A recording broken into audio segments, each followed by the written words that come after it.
I'm gonna shoot this video without much preparation because if I don't do it, I don't know when I will. So it's been a while since the last video again, but I have good reasons, guys. What can I say? My watch channel, I'm gonna link that in the description below, is doing pretty good. I posted a couple of videos lately that exploded, so I'm very happy about that.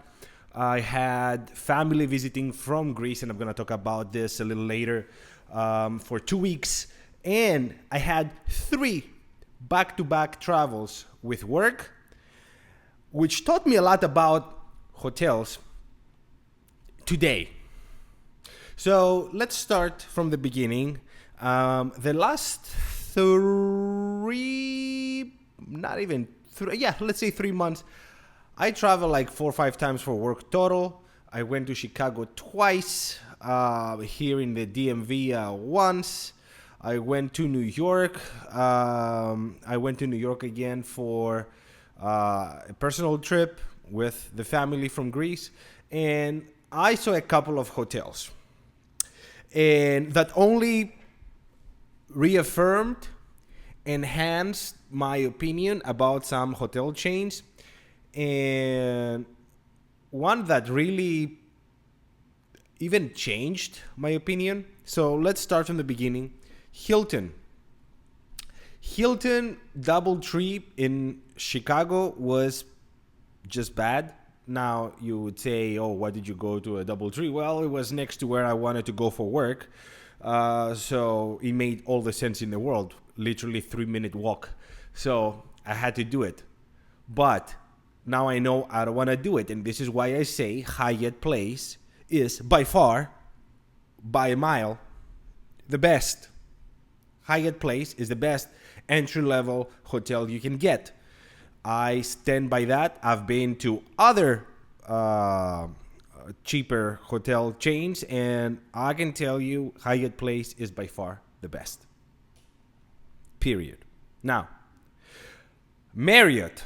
Oh my God. I went to a Marriott in Chicago. I went to a Westin here in the DMV, the DC metro area. And it didn't get any better, honestly, except for the view. That I had a very nice view of the Potomac River. I like when you can see work being done and never finished on the ceiling of a Westin that's supposed to be a premium brand of Marriott, like, and that's why Marriott in Chicago was so bad, really. Like, there was wallpaper bubbling off walls, off the elevator itself. It was just plain bad for a chain this big. I understand that a lot of these hotels are not run by the mother company. They have partnerships, but they should do a better job keeping up their standards high, because that is just bad. Bad, Marriott. Like, no. Now, the one thing that I want to say about Hyatt is that I've been looking lately about the points and all that, and I'm not liking what I see. Inflation is real. They got inflated by a good amount.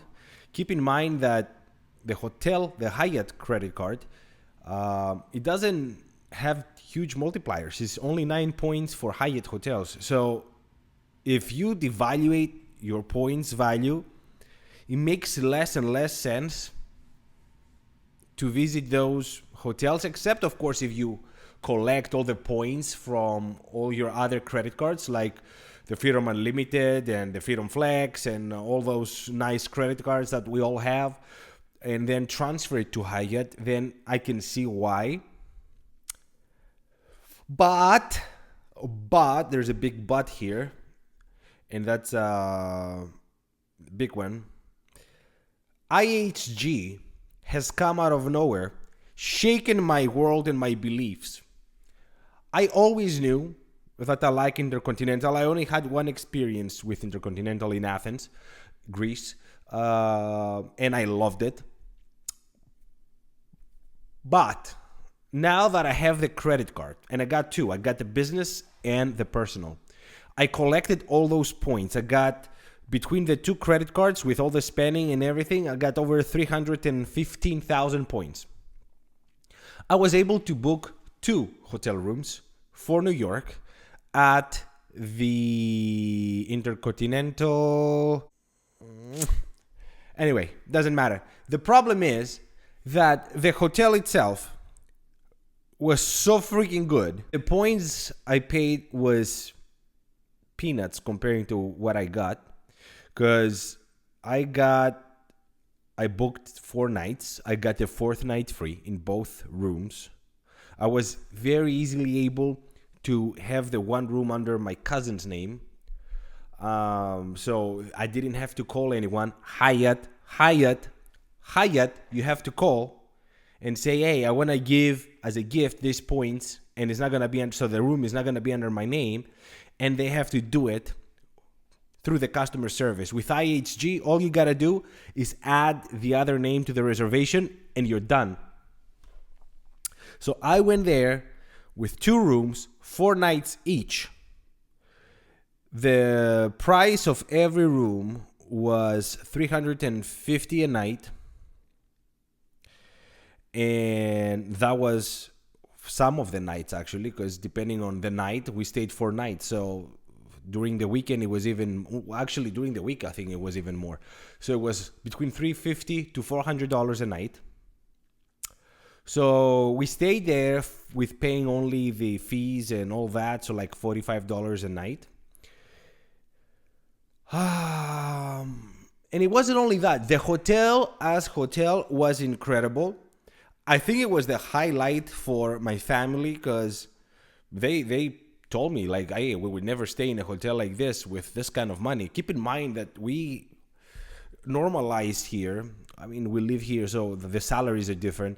We normalize here paying $300, $400, $500 for a hotel, but in other parts of the world, that's half a monthly salary.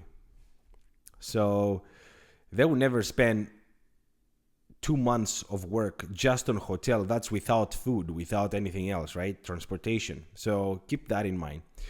So they were extremely, extremely happy to be in that hotel. It was incredible.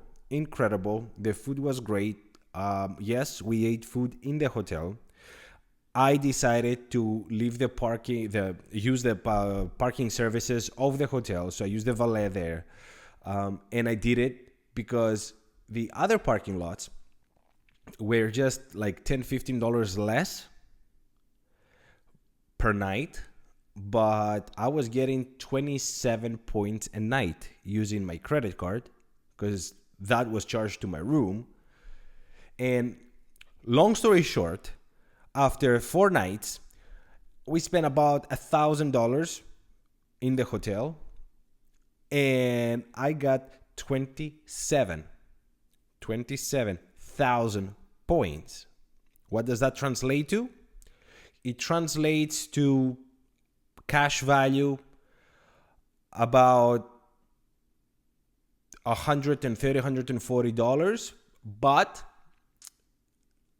keep that in mind that I have now 27,000 points. I already had some leftovers for the original 315,000 points. So now I'm looking at 40,000 points. And I have the 1 anniversary night of one of the 2 credit cards that I have that already kicked in. So I already have like 80,000 points to play with.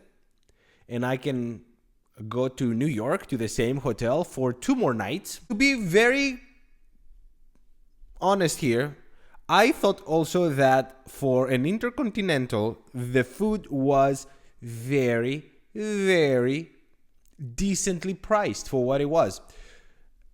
It was between $35 to $60 for dinner for an actual entree.